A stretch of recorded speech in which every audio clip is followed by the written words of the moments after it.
Good afternoon, all. How's everyone today? My name is Mayor Mike Lavorata, and I've been asked to participate in Parents' Reading Partners program. This year's theme is Reading Can Take You Virtually Anywhere, and I intend to do that with a book that I used to read to my own daughter when she was young. The book is called Stella Luna, and it's by Janell Cannon.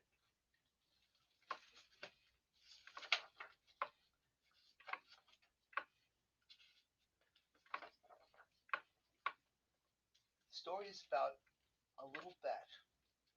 In a warm and sultry forest far, far away, there once lived a mother fruit bat and her new baby. Oh, how Mother Bat loved her soft, tiny baby. I will name you Stella Luna, she crooned.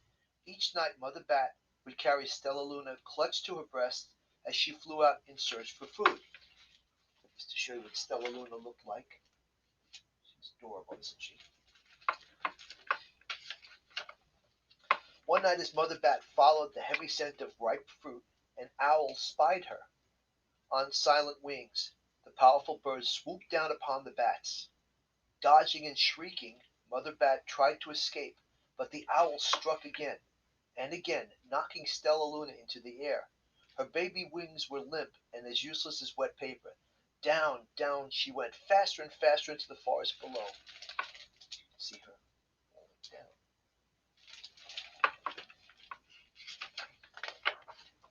The dark, leafy tangle of branches caught Stella Luna as she fell. One twig was small enough for Stella Luna's tiny feet. Wrapping her wings about her, she clutched the thin branch, trembling with cold and fear. "Mother," Stella Luna squeaked, "where are you?" By daybreak the baby bat could hold on no longer. Down and down again she dropped.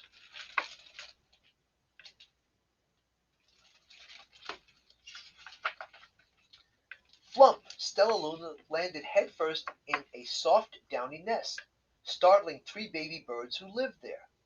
Stella Luna quickly clambered from the nest and hung out of sight below it.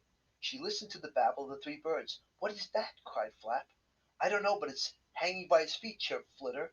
"Shh! Here comes Mama," hissed Pip. Here's Stella Luna in the nest with the babies.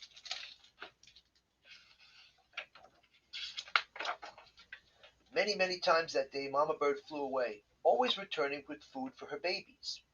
Stella Luna was terribly hungry, but not for the crawly things Mama Bird brought. Finally, though, the little bat could bear it no longer. She climbed into the nest, closed her eyes, and opened her mouth. Plop! In dropped a big green grasshopper. Doesn't look very delicious, does it? Stella Luna learned to be like the birds. She stayed awake all night and slept. Stayed awake all day and slept at night. She ate bugs even though they tasted awful. Her bat wings were quickly disappearing, except for one thing. Stella Luna still liked to sleep hanging by her feet. Once Mama was away, the baby birds who were curious decided to try it too. When Mama Bird came home, she saw 8 tiny feet gripping the edge of the nest. "Eek!" she cried. "Get back there, you instants! You'll fall and break your necks." Baby birds pretending to be bats. The birds clambered back into the nest, but Mama Bird stopped Stella Luna. "You are teaching my children to do bad things," she said. "I will not let you back into this nest unless you promise to obey the rules of my house." Stella Luna promised. She ate bugs without making faces, slept in her nest at night, and didn't hang by her feet. Stella Luna behaved as a good bird should. She the cutest. All the babies grew up quickly. Soon the nest became crowded. Mama Bird told them it was time to learn to fly. One by one, Pip, Flitter, Flap, and Stella Luna jumped from the nest. Their wings worked. "I'm just like them," thought Stella Luna. "I can fly too."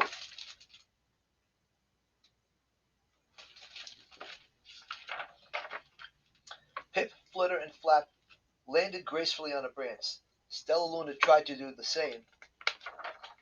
How embarrassing. You could tell she had a little difficulty. "I will fly all day," Stella Luna told herself. "Then no one will see how clumsy I am." The next day, Pip, Flitter, Flap, and Stella Luna went flying far from home.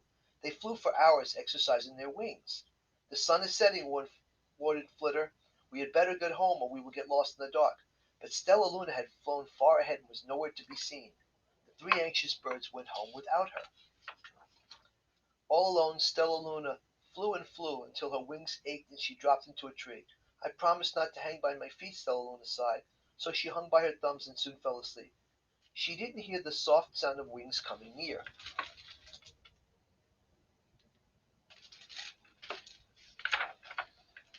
"Hey," a loud voice said, "why are you hanging upside down?" Stella Luna's eyes opened wide.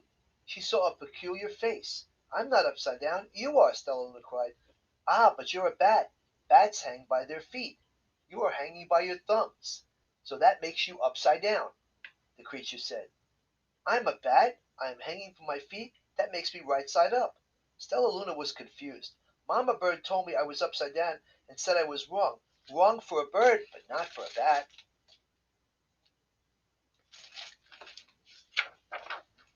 More bats gathered around to see the strange young bat who behaved like a bird. Stella Luna told them her story. "You ate bugs?" stuttered one. "You slept at night?" gasped another.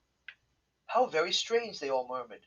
"Wait, wait, let me look at this child," a bat pushed through the crowd. "An owl attacked you," she said. Sniffing Stella Luna's fur, she whispered, "You are Stella Luna. You are my baby."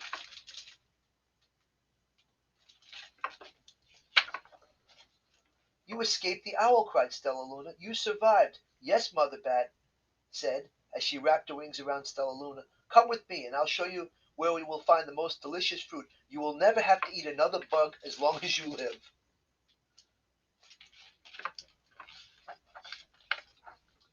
"But it's night time," Stella Luna squeaked. "We can't fly in the dark, or we'll crash into trees."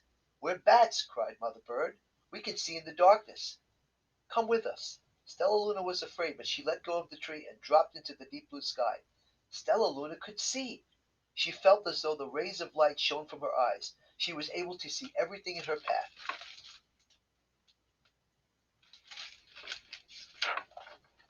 Soon the bats found a new mango tree, and Stella Luna ate as much of the fruit as she could hold. "I'll never eat another bug as long as I live," cheered Stella Luna as she stuffed herself full. "I must tell Pip, Flitter, and Flap." Stella Luna on the mango tree. The next day Stella Luna went to visit the birds. "Come with me and meet my family," said Stella Luna. "Okay, let's go," agreed Pip. "They hang by their feet and fly at night, and they eat the best food in the world," Stella Luna explained to the birds on the way. As the birds flew among the bats, Flap said, "I feel upside down here." So the birds hung by their feet. "Wait until dark," said Stella Luna excitedly. "We will fly at night."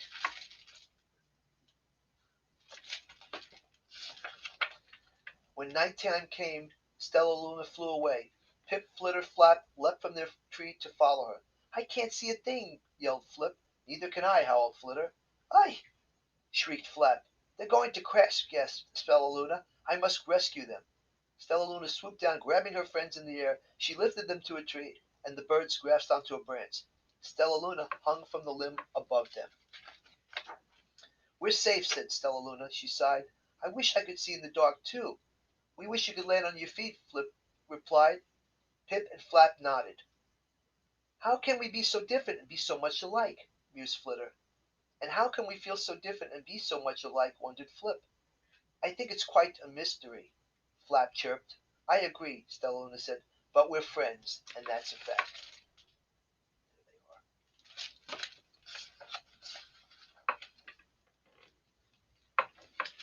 This is an adorable book, and again, I used to read this to my daughter Nicole, who's now quite a bit older.